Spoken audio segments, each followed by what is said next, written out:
नमस्कार दोस्तों, हमारे YouTube चैनल पर एक बार फिर आपका स्वागत है। आज हम बात करेंगे एमपीटेट वर्ग 3 7 मार्च 2022 की सेकंड शिफ्ट में पूछे गए मैथ के सभी प्रश्नों के बारे में। इसके पहले मैं आपको 5 तारीख की दोनों शिफ्ट का, 6 तारीख की दोनों शिफ्ट का और 7 तारीख की पहली शिफ्ट का पेपर सॉल्व करा चुका हूं, तो आप लोग जाकर उन्हें देख सकते हैं। वीडियो के डिस्क्रिप्शन में आपको तमाम लिंक मिल जाएंगे। इसके साथ साथ आप लोग टेलीग्राम ग्रुप और व्हाट्सएप चैनल भी ज्वाइन कर सकते हैं, जिससे सारी अपडेट आपको वहां पर मिलती रहे। तो चलिए एक एक करके इन सब प्रश्नों के बारे में हम बात करते हैं कि किस प्रकार के प्रश्न यहाँ पर पूछे गए थे, प्रश्नों का लेवल क्या था और कौन कौन से टॉपिक से यहाँ पर प्रश्न आपके पूछे जा रहे थे। सबसे पहला प्रश्न पूछा गया था, यहाँ पर आसान सा प्रश्न है। यहाँ पर 3 संख्याएं आपको दी गई हैं, ये प्लस में है। यहाँ पर डिवाइड के बाद क्वेश्चन मार्क है, तो हमें बताना है कि क्वेश्चन मार्क के स्थान पर क्या आएगा। तो सबसे पहले अगर हम इन संख्याओं को जोड़ें तो ये कितना आ जाएगा। लास्ट में आप देखें 4 2 6 और 2 8 है। यहाँ पर आप देखें 7 8 15 और 6 21 का 1 हो जाएगा। हासिल आपकी 2 आएगी। यहाँ पर आप देखें 3 4 7 और 6 13 और 2 ही है, तो ये कितना हो जाएगा आपका 15। डिवाइड में यहाँ पर आपका क्वेश्चन मार्क है और ये बराबर है कितने के, 6 के। तो 6 यहाँ पर आ जाएगा, क्वेश्चन मार्क यहाँ चला जाएगा। तो 6 से अगर आप इसे कैंसिल करेंगे तो कितनी बार कट जाएगा, 1518 बटे 6 बराबर आपका क्वेश्चन मार्क आएगा। तो 6 से आप काटें, ये कटेगा 2 बार, यहाँ पर 3 आएगा, तो ये 5 बार कट जाएगा। यहाँ पर आपका 1 बचेगा 3। तो 253 बार 6 से कट जाएगा 1518, तो 253 इसका आंसर होगा। नीचे ऑप्शन में आप देख सकते हैं, लास्ट वाला ऑप्शन आपको 253 मिल जाएगा। इसी प्रकार का अगला प्रश्न यहाँ पर आपसे पूछा गया है। 832 डिवाइड है क्वेश्चन मार्क इंटू 0.8 बराबर 25.6 है। तो पहले इसे हम यहाँ पर शिफ्ट कर लेंगे। कैसे आपको शिफ्ट करना है, जैसे आप ऐसी संख्याओं को कैसे लिख देंगे, जब भी आपको डिवाइड का साइन मिले तो आपको करना क्या है, 832 इंटू 1 बटे आप क्वेश्चन मार्क को x मान लें, इंटू 0.8 बराबर क्या है आपका 25.6 है। तो यहाँ पर x क्या मिल जाएगा, x यहाँ पर चला जाएगा और 25.6 आपका नीचे आएगा। तो ये संख्या क्या बन जाएगी आपकी 832 इंटू 0.8, इसके बटे में क्या आ जाएगा 25.6 और बराबर 25.6 की जगह क्या पहुँच जाएगा आपका x पहुँच जाएगा। अब दशमलव से दशमलव क्या होगा, कैंसिल हो जाएगा। 8 से अगर आप काटें, 8 से एक बार कटेगा, 8 से इसको काटें तो ये कट जाएगा आपको 32 बार। अब यहाँ पर 32 से आपको इसको कैंसिल करना है, तो आप चाहें तो पहले से 8 से कैंसिल कर सकते हैं, तो ये 4 बार कट जाएगा। 832 कितनी बार कटेगा, 104 बार। अब 4 से फिर से आप काटें, 4 से कट जाएगा 26, तो 26 इसका आंसर है। इस तरीके से आप आसानी से कैलकुलेट से कर पाएंगे। डिवाइड वाले चिन्ह को आपको क्या करना है, 1 बटे के फॉर्म में लिख देना है, जैसे मैंने यहाँ पर लिख दिया। इससे काफ़ी आसान आपका क्वेश्चन हो जाएगा और आपको ज़्यादा कन्फ्यूजन भी नहीं होगा। अगर आपको बोर्ड मास आता है तो आप बोर्ड मास भी इसमें यूज कर सकते हैं, उससे भी आपका आंसर निकल जाएगा। अगले प्रश्न पर आते हैं। अगला प्रश्न भी यहाँ पर सेम टाइप का लगभग आपसे पूछा गया था। तो इसे सॉल्व करने के लिए भी आपको क्या करना है, पहले यहाँ पर डिवाइड वाले को आप इंटू बना लेंगे। इंटू में हम कैसे बनाते हैं, जैसे क्वेश्चन मार्क को मैंने क्या किया, x मान लिया। अब डिवाइड 26 है तो इसको हम क्या लिख देंगे, इंटू करके 1/26। इंटू यहाँ पर क्या है 23 है, प्लस यहाँ पर है आपका 63 बराबर है आपका 1190 के। अगर इसको आप यहाँ पर माइनस करेंगे तो ये कितना बचेगा, x इंटू 1/26 इंटू 23, तो यहाँ पर बराबर आ जाएगा 63। आप माइनस करेंगे तो यहाँ बचेगा आपका 1127। अब 26 को आपको यहाँ पर गुणा कर देना है, तो यहाँ बचेगा आपका x इंटू 23 बराबर 1127 इंटू आपका 26। अब यहाँ पर आपको इसको गुणा नहीं करना है, डिवाइड नहीं करना है। आप थोड़ा सा ऑप्शन पर ध्यान देंगे। यहाँ पर लास्ट डिजिट क्या है, 6 है, यहाँ पर आपका 8 है, यहाँ पर आपका 3 है और यहाँ पर आपका 4 है। तो थोड़ा सा आप लास्ट डिजिट को यहाँ पर चेक करेंगे। जैसे यहाँ पर अगर हम बात करें, 7 गुणित 6 कितना हो जाएगा, लास्ट में 2 आएगा। 42 होगा तो लास्ट में क्या आएगा, 2 आएगा। यानी कि x के स्थान पर भी आपको ऐसी संख्या लेनी है जिसके लास्ट अंक अगर हम 3 में गुणा करें तो लास्ट में क्या आए, 2 आए। तो यहाँ पर अगर आप 6 लेते हैं तो 6 गुणित 3 कितना हो जाएगा, 18 का 8 आएगा, यानी कि ये वाला नहीं होगा। 8 लेंगे तो 8 गुणित 3 कितना होगा, 24, लास्ट में 4 आएगा, ये भी नहीं होगा। 3 लेंगे तो 3 गुणित 3 9 होगा, ये भी नहीं आएगा। तो आप लास्ट वाला ऑप्शन डी देख पाएंगे, 1274 इसका आंसर है। इस तरीके से आप कैलकुलेट कर सकते हैं।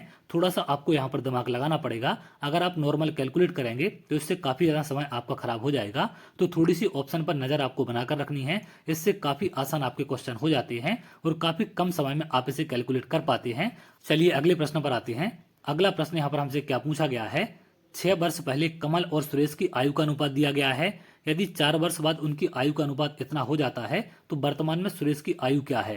पहले तो यहाँ बोला गया 6 वर्ष पहले कमल और सुरेश की आयु। तो यहाँ पर देखिए वर्तमान आयु को हम क्या लिखते हैं, जैसे यहाँ पर कमल और सुरेश है तो इनकी अगर हम वर्तमान आयु की बात करें तो हम क्या लिखेंगे, 0। लेकिन 6 वर्ष पहले की बात है तो यहाँ पर हम क्या लिख देंगे, कमल की 6 वर्ष पहले की आयु क्या है, -6 कर दिया, और सुरेश की 6 वर्ष पहले -6। तो इससे आप समझ जाएंगे कि 6 वर्ष पहले की बात है, अगर 6 वर्ष बाद की बात होती तो हम +6 लिखते। इनका अनुपात कितना है यहाँ पर, 6:5 है। आगे बोला गया यदि 4 वर्ष बाद उनकी आयु का अनुपात 11:10 है, तो 4 वर्ष बाद हम इसे कैसे लिखेंगे, K+4 और S+4।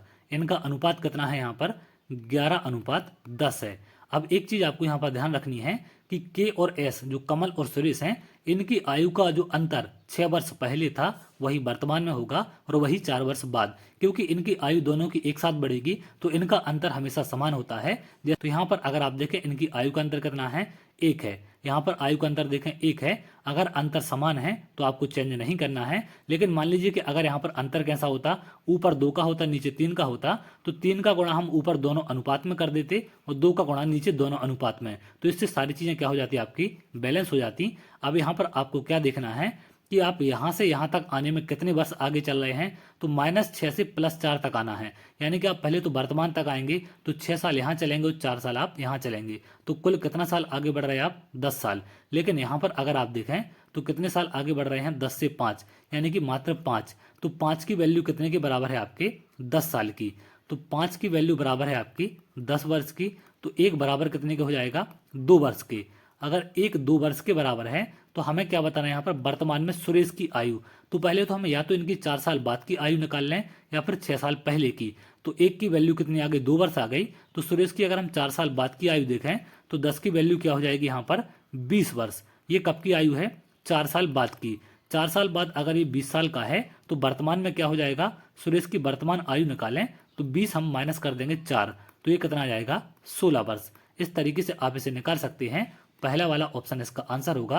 यहाँ पर आपको आयु के डिफरेंस को ध्यान रखना है कि इनके आयु का जो डिफरेंस वर्तमान में है वो पहले भी रहा होगा और बाद में भी रहा होगा, उससे आप काफी आसानी से क्वेश्चन सॉल्व कर पाएंगे। अगले प्रश्न पर आते हैं। अगला प्रश्न यहाँ पर हमसे पूछा गया है, 2 व्यक्तियों की आयु के बीच का अंतर 10 वर्ष है। 15 वर्ष पहले बड़े वाले की आयु छोटे वाले की आयु की दोगुनी थी, तो छोटे की वर्तमान आयु हमें ज्ञात करनी है। अब 2 व्यक्तियों की आयु के बीच अंतर 10 साल है, तो हम पहले व्यक्ति की आयु क्या मान लेंगे, x वर्ष है। तो दूसरा कितने का हो जाएगा, x+10 का, क्योंकि इनके बीच 10 साल का अंतर है तो एक को हम 10 साल बड़ा मान लेंगे। अब यहाँ पर बात हो रही है 15 साल पहले की, यानी कि अगर हम इनकी 15 साल पहले की आयु निकालें तो पहला वाला कितने का हो जाएगा, अगर वर्तमान में x का है तो 15 साल पहले इसकी आयु क्या रही होगी, x-15। सेकंड वाले की आयु अगर हम निकालें तो इसकी कितनी रही होगी, x+10 का तो वर्तमान में है और 15 साल पहले -15, तो ये कितने का रहा होगा, x-5 का। तो इस तरीके से यहाँ पर 15 साल पहले की दोनों की आयु निकल गई है। अब इसमें क्या बोला गया, बड़े वाले की आयु 15 साल पहले बड़े वाले की आयु छोटे की आयु की दुगनी थी। तो ये 15 साल पहले की बात है कि जो बड़े वाले की आयु है वो क्या है, छोटे वाले की आयु की दुगनी। तो जैसा हमसे क्वेश्चन में बोला गया है वैसा हमने यहाँ पर लिख दिया है। अब इसमें हम वैल्यू पुट कर दें, ये 15 साल पहले की बात है। यहाँ पर 15 साल पहले बड़े की आयु क्या है, x-5 है, बराबर छोटे की आयु क्या है, x-15 है, और इंटू यहाँ पर आपका 2 है। आगे आप देखें x-5 बराबर क्या हो जाएगा, 2 का आप इसमें गुणा करेंगे तो 2x-30, x वाले को यहाँ ले आए और 30 को आप यहाँ ले आएंगे तो इनके चिन्ह परिवर्तित हो जाएंगे। 2x-x यहाँ पर हो जाएगा और यहाँ पर आपका -5 पहले से था और 30 आएगा तो प्लस का बन जाएगा। अब प्लस वाला चिन्ह बड़ा है तो यहाँ पर क्या बचेगा, 25 बराबर x। तो x क्या है, ये वर्तमान आयु है छोटे वाले की। तो यहाँ पर हमसे पूछा गया छोटे वाले की वर्तमान आयु, तो वर्तमान आयु क्या हो जाएगी, 25 साल। डी वाला आंसर आप यहाँ से कर सकते हैं। अगले प्रश्न पर आते हैं। अगला प्रश्न यहाँ पर हमसे पूछा गया है, एक कार्यालय में 1250 व्यक्ति कार्य कर रहे हैं, पुरुषों की संख्या 650 है, शेष महिलाएं हैं, तो महिलाओं की संख्या और पुरुषों की संख्या का अनुपात ज्ञात करें। तो यहाँ पर काफी आसान सा क्वेश्चन पूछा गया है। इसमें मेल और फीमेल आपके कितने हैं, मेल हैं यहाँ पर आपके 650, तो 1250 में से 650 आप माइनस करेंगे तो आपको फीमेल कितनी मिल जाएंगी, 600। इन दोनों का अनुपात हमसे पूछा गया है। 0 से 0 कैंसिल हो जाएगा, इसे आप 5 से कैंसिल करेंगे तो 13 और ये आ जाएगा 12। तो यहाँ पर आप देखें फीमेल आपकी 12 अनुपात में है और मेल आपके 13 अनुपात में। आपसे पूछा क्या गया है, महिलाओं की संख्याओं का पुरुषों की संख्या से अनुपात। तो महिलाओं की संख्या क्या है, फीमेल है और इनकी संख्या मेल है। तो यहाँ पर 12 अनुपात आपका 13 है। आप 13 अनुपात 12 आंसर टिक नहीं करेंगे, इस बात का ध्यान रखें। क्योंकि कभी कभी ऑप्शन में आपको ऐसी चीजें भी दे देता है। तो यहाँ पर आपने निकाला क्या है, मेल और फीमेल का अनुपात निकाला, लेकिन आपसे फीमेल और मेल का अनुपात पूछा गया है, तो ये कितना होगा, 12:13 होगा। अब हो सकता है यहाँ पर ऑप्शन आपको दे देता कि 13:12 है, तो इस वाले को आप टिक नहीं करेंगे, आप क्या टिक करेंगे, 12:13। थोड़ा सा क्वेश्चन को भी आपको ध्यान रखना है कि क्वेश्चन में आपसे क्या पूछा गया है। अगले प्रश्न पर आते हैं। अगला प्रश्न यहाँ पर हमसे पूछा गया है, यहाँ पर हमें वर्गाकार फुटबॉल मैदान का क्षेत्रफल दिया गया है 44,100 है। तो अब मान लीजिए इस प्रकार से आपके वर्ग के आकार में क्या है, फुटबॉल का मैदान है, तो इसकी दोनों भुजा अगर हम ए मान लें तो इसका क्षेत्रफल क्या होता है, भुजा का वर्ग यानी कि ए स्क्वायर, ये कितने के बराबर दिया गया आपको, 44,100 के। तो यहाँ पर ए कितना मिल जाएगा, अगर इसका आप रूट लगा दें तो यहाँ पर कितना निकल जाएगा, 441 किसका वर्ग होता है, 21 का, तो यहाँ पर मिल जाएगा हमें 210। हमसे क्या पूछा गया, वर्गाकार फुटबॉल मैदान की बाड़ लगाने के लिए कितनी लंबाई बाड़ की आवश्यकता होगी, तो कितनी लंबाई इसमें बाड़ लगाने के लिए लगेगी, मतलब हमसे क्या पूछा गया, इसका परिमाप। तो परिमाप क्या होता है, पेरीमीटर क्या हो जाएगा, चारों भुजाओं का योग यानी कि 4a। यहाँ पर भुजा निकली है 210, तो ये कितना आ जाएगा, 4 × 210, ये मिल जाएगा हमें यहाँ से 840। 840 इसका क्या होगा, आंसर होगा। अगले प्रश्न पर आते हैं। अगला प्रश्न यहाँ पर हमसे पूछा गया है, द्विघात समीकरण के मूल ज्ञात करना है। समीकरण हमें यहाँ पर दिया गया है। अब ऐसे प्रश्न करना आपको आता होगा, इसका आप चाहें तो शॉर्ट तरीका भी सीख लें। जैसे यहाँ पर आपका 15 प्लस का है, यहाँ पर 56 प्लस का है, तो हमें ऐसी संख्याओं को यहाँ पर चयन करना है जिनको जोड़ने घटाने पर 15 आए और गुणा करने पर आपका 56। तो यहाँ पर देखिए हम क्या लेंगे, 7 और 8 ले लेंगे, तो इन दोनों को प्लस में लेना पड़ेगा, तभी यहाँ पर प्लस आएगा और तभी यहाँ पर प्लस आएगा। क्लियर है। तो यहाँ पर जब आप इनको प्लस में दोनों को लेंगे तो इसका आंसर क्या हो जाएगा, दोनों माइनस में आ जाएंगे। क्लियर है। इनके चिन्ह परिवर्तित हो जाते हैं, जो भी वैल्यू यहाँ पर आपकी सेटिस्फाई करती है। अगर आप इसको सॉल्व करेंगे तो भी आप ब्रेक कर सकते हैं, x² + 7x + 8x में इसको तोड़ दें आप, तो यहाँ पर क्या मिल जाएगा, 56 = 0। अब यहाँ से आपको क्या करना है, दोनों से x कॉमन लेना है, तो ये क्या बचेगा, यहाँ पर x + 7 बचेगा। यहाँ से आप 8 कॉमन लेंगे तो यहाँ भी क्या बचेगा आपका, x + 7। अब दोनों से आप x + 7 कॉमन ले लें तो यहाँ पर क्या बचेगा, पहले वाले में x और यहाँ पर 8, ये बराबर हैं आपके 0 के। तो एक बार x + 7 बराबर हो जाएगा 0 के, और एक बार x + 8 बराबर हो जाएगा 0 के। तो यहाँ से x क्या मिलेगा हमें, -7, और यहाँ से x क्या मिलेगा हमें, -8।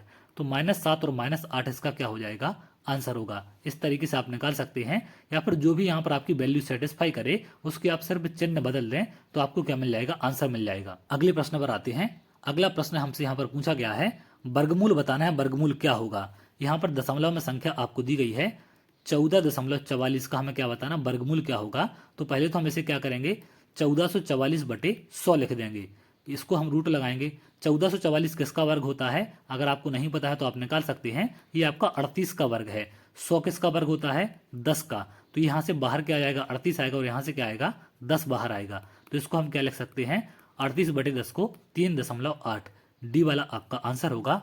अगले प्रश्न पर आते हैं। अगला प्रश्न हमसे यहाँ पर क्या पूछा गया है, रूट में संख्याएं दी गई हैं और पूछा गया कि ये किसके बराबर होगा। तो आप इसे कैसे लिख सकते हैं, जैसे 1529 है तो इसको आप अलग अलग कर लें, 1529/√9 कर लें। आपने घातांक करनी में ऐसे रूल पड़े होंगे कि इनको आप अलग अलग लिख सकते हैं, एक साथ भी लिख सकते हैं।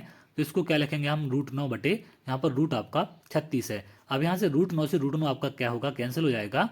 529 किसका वर्ग होता है, ये होता है आपका 23 का।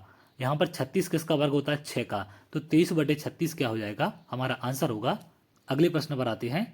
अगला प्रश्न यहाँ पर हमसे पूछा गया है, निम्नलिखित में से कौन एक त्रिभुज की भुजाओं की लंबाई नहीं है। तो पहले तो आपको त्रिभुज की भुजाओं की प्रॉपर्टी पता होना चाहिए कि कोई भी त्रिभुज हो तो उसमें क्या प्रॉपर्टी भुजाओं की लगती है। जैसे अगर ये त्रिभुज है, इसकी भुजाएं क्या है आपकी, ABC है, तो हमेशा आप ध्यान रखेंगे किसी भी दो भुजाओं का योग क्या होता है, हमेशा तीसरी भुजा से बड़ा होता है। आप पहली प्रॉपर्टी ये ध्यान रखेंगे। और दूसरी प्रॉपर्टी क्या होती है, किसी भी दो भुजाओं का अंतर हमेशा तीसरी भुजा से क्या होता है, छोटा होता है। आप कोई भी दो भुजा ले लें, जैसे यहाँ पर A + B का योग क्या होगा, बड़ा होगा C से। आप चाहें तो यहाँ पर B + C लेंगे तो ये हमेशा A से बड़ा होगा। आप चाहें तो C + A ले लें, ये बड़ा होगा हमेशा B से। ऐसे अगर हम डिफरेंस देखें तो डिफरेंस की उल्टी प्रॉपर्टी होती है, दोनों का अंतर अगर आप देखें तो ये क्या हो जाएगा, ए से छोटा होगा, तीसरी भुजा से छोटा होता है।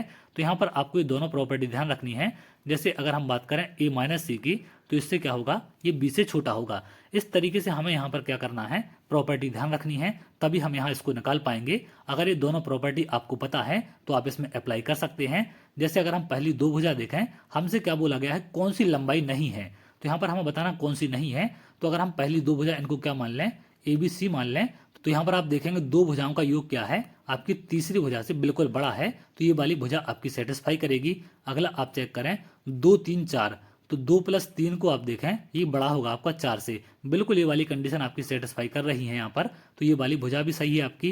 यहाँ पर आप देखें 3.4, 2.1 और यहाँ पर आपका 5.3, तो 3.4 और 2.1 को जोड़ेंगे तो ये मिल जाएगा आपको 5.5। ये बिल्कुल बड़ा होगा आपका 5.3 के, यानी कि ये वाली भी सेटिस्फाई करेगी। अगला आप देखें 7 + 8, यानी कि 7 + 8 ये बराबर हो जाएगा 15 के। तो ऐसा त्रिभुज आपका एग्जिस्ट नहीं करता है जिसमें दो भुजाओं का योग क्या हो, तीसरी भुजा से आपका बराबर हो, तो ये वाली कंडीशन आपकी फुलफिल नहीं होगी, यानी कि ये वाली त्रिभुज की भुजा की लंबाई नहीं है। तो इस तरीके से आपको इसे ज्ञात करना है।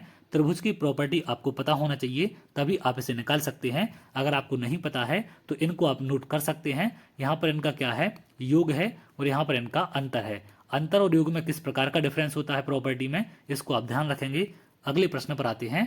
अगला प्रश्न यहाँ पर हमसे क्या पूछा गया है, x² का मान ज्ञात करना है। यदि x बराबर क्या दिया गया, हमें x बराबर दिया गया है 8 की पावर -5 + 7 -1 बटे 8 की पावर 0। तो पहले इसे हम कैलकुलेट करेंगे तो ये कितना हो जाएगा, 8 की पावर ऊपर क्या होगा -5 और -1 माइनस के हैं तो ये -6 हो जाएगा, और 7 में से माइनस होगा तो +1 आएगा, बटे 8 की पावर 0। तो किसी भी संख्या की पावर 0 क्या होता है, 1 होता है, तो बराबर क्या हो जाएगा 8। लेकिन हमसे पूछा गया x², तो इसको भी आप ध्यान रखेंगे। जल्दबाजी में यहाँ पर x बराबर 8 आने पर आप 8 को आंसर ना कर दें, इससे आपका क्वेश्चन गलत हो जाएगा। आपसे x² का मान पूछा गया, तो x² क्या हो जाएगा, 8 का स्क्वायर बराबर 64। यहाँ पर आप देखेंगे सी वाला ऑप्शन आपको दिया गया है। इस तरीके से आप इसे कैलकुलेट कर सकते हैं। अगले प्रश्न पर आते हैं। अगला प्रश्न यहाँ पर हमसे क्या पूछा गया, एक संख्या का 5वां भाग उस संख्या से 4 कम है तो संख्या ज्ञात करें। संख्या का 5वां भाग उस संख्या से 4 कम है, तो जैसा हमसे बोला गया है संख्या का 5वां भाग क्या हो जाएगा, संख्या x मान लें, तो संख्या का 5वां भाग उस संख्या से 4 कम है। वो संख्या क्या है, आपकी x है, संख्या को हमने x माना है, तो संख्या का 5वां भाग क्या होगा, x/5 बराबर होगा संख्या से 4 कम के। तो इस तरीके से आप डायरेक्ट लिख दें जैसा आपसे क्वेश्चन में बोला गया है। अब इसे आप सॉल्व करेंगे तो क्या हो जाएगा, 4 इस तरफ आ जाएगा और x - x/5 आप इस तरफ ले जाएं, इसका एलसीएम 5 आएगा, 5x - x ये बराबर रहेगा यहाँ पर 4 के। इसको आगे आप सॉल्व करेंगे तो 4 बराबर क्या मिल जाएगा, 4x/5 के। तो 4 से 4 कट जाएगा, 5 यहाँ पर गुणा होगा, तो x हमें क्या मिलेगा, 5 मिल जाएगा। इस तरीके से आप निकाल सकते हैं। बी वाला इसका आंसर है। कुछ आसान से प्रश्न भी यहाँ पर पूछे गए थे, लेकिन आगे कुछ अच्छे प्रश्न भी पूछे गए हैं। यहाँ पर कुछ आपके पेडागोजी के क्वेश्चन हैं। एक ही अनुपात से क्वेश्चन पूछा गया है। 1 घंटे 15 मिनट और 45 मिनट का अनुपात है, तो यहाँ पर 1 घंटे 15 मिनट को हम क्या करेंगे, टोटल मिनट में बदल लेंगे। तो 1 घंटे में 60 मिनट होते हैं और 15 मिनट आपको ये दिया गया, इसका अनुपात हमें 45 के साथ बताना है। तो 60 और 15 कितना होगा, 75:45। इसे हम 15 से काट देंगे तो ये 5 बार कटेगा और ये कटेगा आपका 3 बार, 5:3 इसका आंसर है।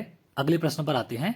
अगला प्रश्न यहाँ पर हमसे बोला गया है, इसका हमें फैक्टर करना है। तो पहले तो ऐसे क्वेश्चनों में आपको ध्यान रखना है, आपको ऑप्शन चेक करना, ऑप्शन में आपको क्या दिया गया है। अगर आप ऑप्शन देखेंगे, यहाँ पर आपका 3 भी बाहर है, यहाँ पर भी आपका 3v² बाहर है, यहाँ पर आपका 3v² बाहर है, और लास्ट वाले ऑप्शन में अगर आप देखें तो यहाँ पर आपका 3 भी बाहर है, यानी कि 3 भी यहाँ से आपका कॉमन लिया गया है। तो पहले हम क्वेश्चन को लिखते हैं। क्वेश्चन क्या बोला गया, यहाँ पर आपका क्वेश्चन है 18v की पावर 8 है प्लस 6v की पावर 7 है, यहाँ पर प्लस 9v की पावर 3 है प्लस 3v की पावर 2 है। अब देखिए मिनिमम पावर 2 है तो हम 2 को कॉमन ले सकते हैं, वो 3 भी यहाँ पर कॉमन आ जाएगा। तो यहाँ पर हम कॉमन क्या ले लेंगे, 3v की पावर 2। अब यहाँ से 3v की पावर 2 कॉमन लेंगे तो 18 से अगर 3 कॉमन आएगा तो यहाँ पर अंदर क्या बचेगा, 6। v की पावर 2 कॉमन ले लिया, यहाँ पर v की पावर 8 था, तो अब क्या बचेगा, v की पावर 6। यहाँ पर क्या बचेगा, 3 कॉमन ले लिया तो 6 की जगह बचेगा आपका 2, और v की पावर 7 से क्या बचेगा, 2 कॉमन लेके v की पावर 5 प्लस 9 से 3 कॉमन लेंगे तो आपका क्या बचेगा, 3v। यहाँ पर v की पावर 2 कॉमन चला गया तो सिर्फ v बचेगा, यहाँ पर बचेगा आपका 1। अब आगे क्या करना है, 3v²। अब यहाँ से भी आपको कॉमन लेना है, क्योंकि इसको भी यहाँ पर क्या किया गया है, तोड़ा गया है। तो यहाँ से आप क्या कॉमन ले सकते हैं, यहाँ से आप भी की मैक्सिमम 5 पावर कॉमन ले सकते हैं, और 6 और 2 से आप 2 कॉमन ले सकते हैं। तो 2 भी की पावर आप 5 कॉमन लेंगे इन दोनों से, तो यहाँ पर क्या बचेगा आपका 3 भी प्लस यहाँ पर 1 बचेगा। अगला आप देखें, यहाँ पर आपको क्या कॉमन लेना है, कुछ भी कॉमन आपका नहीं आएगा, तो आप 1 कॉमन ले लें, 3 भी प्लस 1। अब आगे आप देखें 3 भी स्क्वायर है, यहाँ दोनों से क्या कॉमन आ जाएगा आपका, 3 भी प्लस 1 आ जाएगा। तो यहाँ पर क्या बचेगा आपका 2 भी की पावर 5 प्लस 1।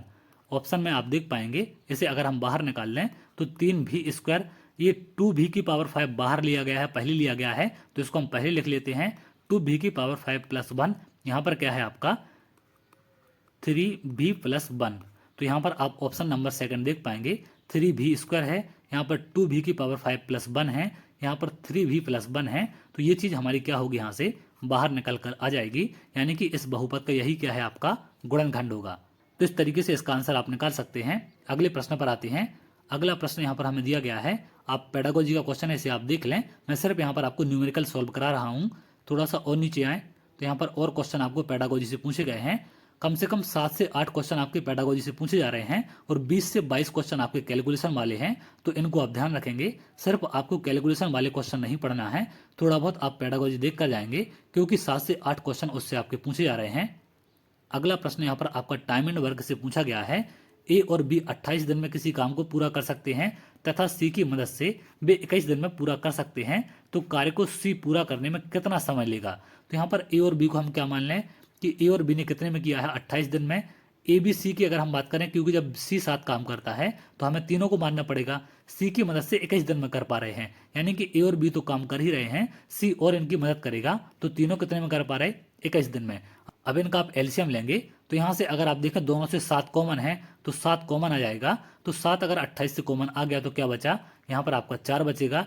यहाँ पर 21 से 7 कॉमन आ गया तो क्या बचेगा, 3 बचेगा। ये यहाँ पर इसका एलसीएम हो गया। आप अपने तरीके से एलसीएम निकाल सकते हैं, ये मेरा तरीका है। मेरे वाले तरीके को सीखने के लिए आगे हम बात करेंगे। आप लोग अपने तरीके से एलसीएम अभी यहाँ पर निकाल सकते हैं। तो ये क्या हो जाएगा, हमारा एलसीएम हो जाएगा। अब 28 से हमें डिवाइड करना है, तो 28 से 7 और 4 कट जाएगा, सिर्फ क्या बचेगा, 3 बचेगा। 21 से हमें डिवाइड करना है, तो 7 और 3 कट जाएगा, सिर्फ क्या बचेगा, 4 बचेगा। ये क्या है, इनकी क्षमता है, ये यहाँ पर इनका कार्य है, और ये क्या है यहाँ पर इनका समय, कितना समय ले रहे थे। तो यहाँ पर क्षमता कितनी आ गई, ए और बी की कितनी है आपकी, 3 है।